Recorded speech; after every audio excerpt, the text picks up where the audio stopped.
Welcome to the session on money supply from the unit Money and Banking.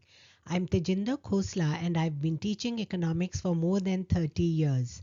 I was heading the economics department in a leading institution in Delhi NCR. In this session, I'll first introduce the concept of money supply, then we move on to the measures of money supply, a brief discussion on these measures, and finally a detailed discussion of M1 as a measure of money supply. Money supply is defined as the stock of money available in an economy at a particular point of time. Money supply is typically represented through what we call an M scale. Thus, the empirical measures of money supply are usually named M0, M1, M2, M3, and M4 according to how wide a definition of money they embrace, ranging from narrow money to broad money. Narrow measures include the most liquid of all the assets, while broader concepts include the less liquid ones. Liquidity refers to the ability to convert an asset into cash quickly without affecting its market value. Let's now understand the various measures of money supply. M1 is C plus DD plus OD. That is currency with the public, demand deposits with the commercial banks, and other deposits with the central bank. This measure of money supply is called narrow money. M2 is M1 plus post office saving bank deposits. M3 is M2 plus time deposits with the commercial banks, and this measure of money supply is called broad money. M4 is M3 plus total deposits with the post offices. M0 is currency in circulation plus bank reserves. It's called the monetary base or reserve money or high powered money. M1 as a measure of money supply is the most liquid, while M4 is the least liquid. The record of money supply is kept by the central bank of the country, which can also influence its amount and direction through various quantitative and qualitative measures. A change in money supply can affect the price level, the rates of exchange, and business policies in an economy. Let's walk through the components of M1 measure of money supply.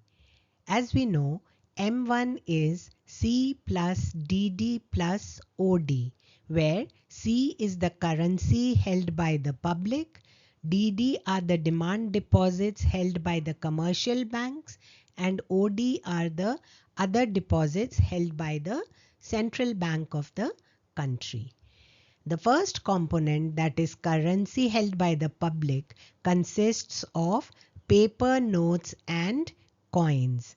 What is important to remember is that C does not include currency held by the government or by the banks.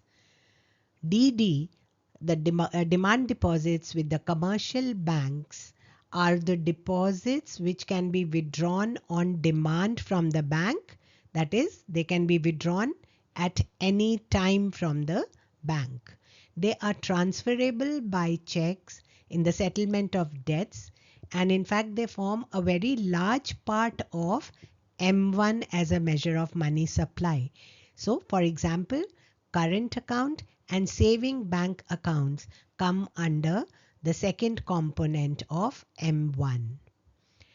Remember that DD do not include time deposits. What are time deposits?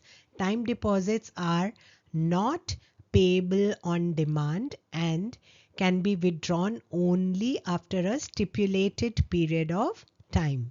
Example, fixed deposits with the banks.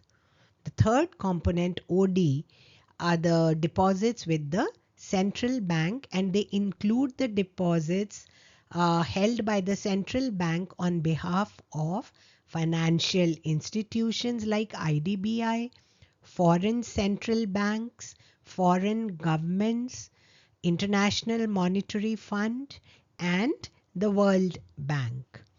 Again, it is important to remember that OD does not include deposits of the government and commercial banks with the central bank of the country.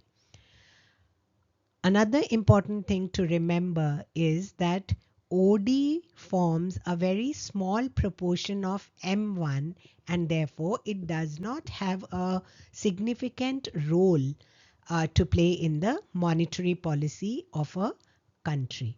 So this brings us to the end of this discussion on M1. So what you have to remember is not only what the three components include, but also what they do not include. Hope you found this session useful. If you have any doubts, please leave them in the comment section below. In case you found the video helpful, remember to press the like button and share it with your friends. Subscribe to the channel for more economics concepts and tutorials.